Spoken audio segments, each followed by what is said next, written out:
Hey, what's going on everyone? My name is Matthew Blaine. I am a high school photography teacher and wedding filmmaker. And in this video, I'm going to be showing you guys what is in my wedding filmmaking kit.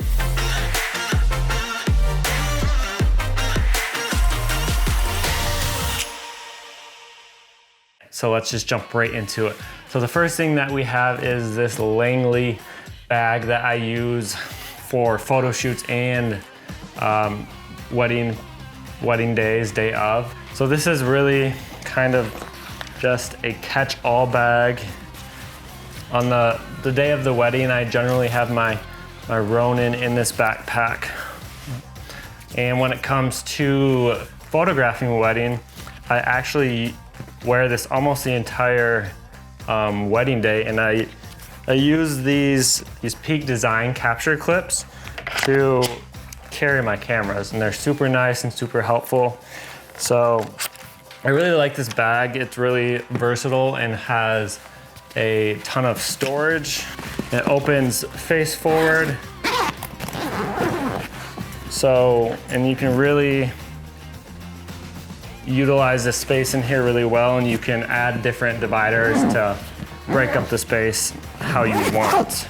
The next thing, my next bag or my case per se, is this Pelican 1510. There is a newer version of this, but I decided to go with the 1510 because I could find them used and get a little bit better of a price. I think I picked it up for around $100 on Marketplace. So when you guys can find used gear, please, please, please do yourself a huge favor and buy used gear, because it's so much cheaper and it's gonna really help you in the long run.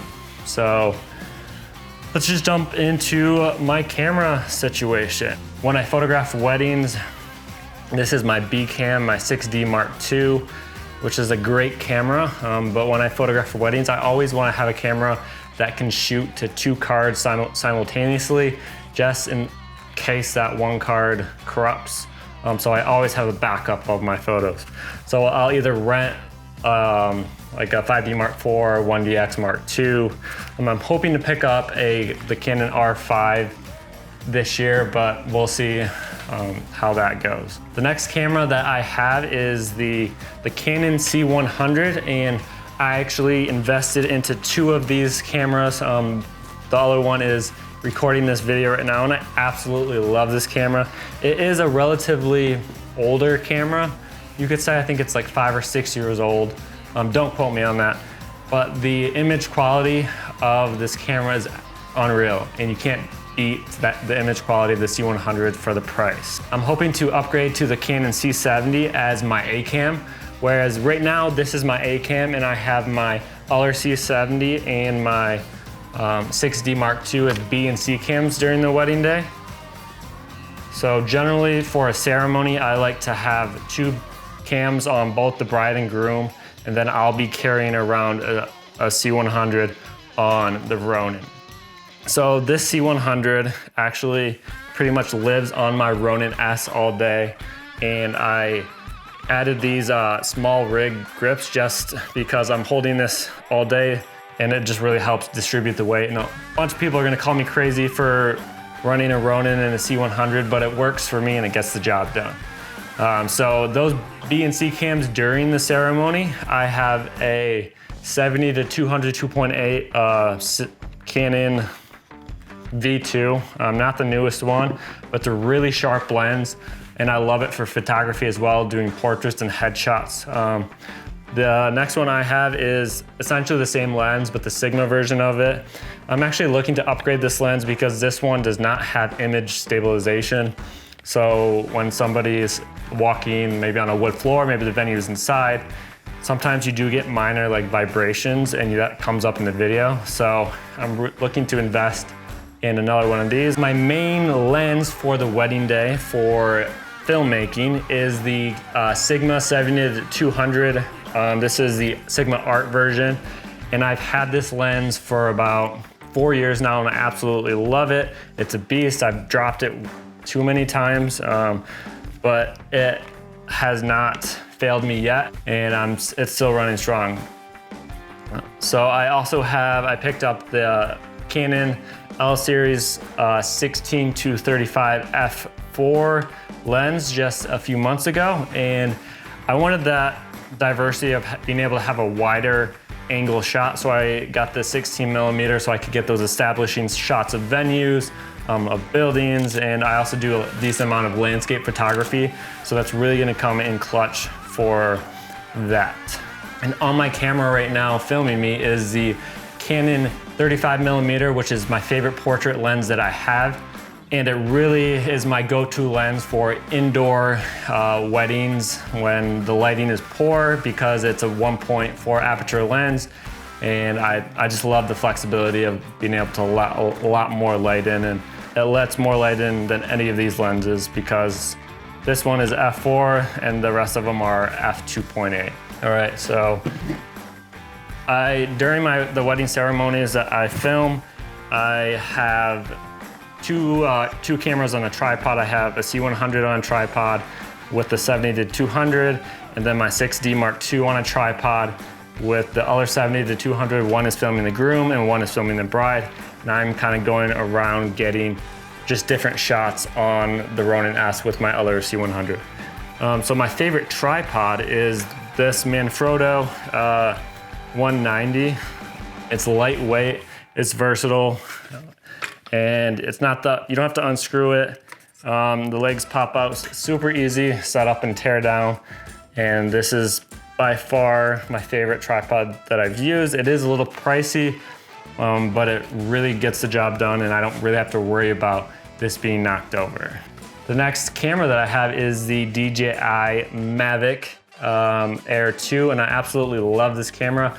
I got it midway last year. I found it on Facebook Marketplace for almost half of what it retails for, and I just couldn't pass up. I am in the process of getting my drone license so I can go out and fly and make money with it, and I'm super excited to use it, and it's a lot of fun to fly.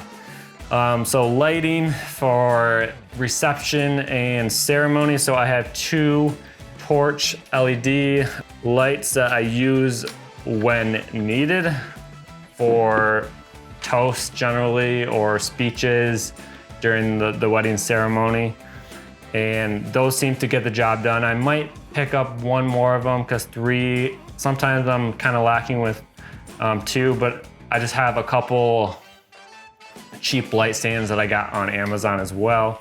And as for audio, so they say, I don't know who they is, but audio is more than half of, I don't know, the viewing experience. So my first couple of years of filmmaking, I really was kind of afraid of using audio during the ceremonies, during speeches.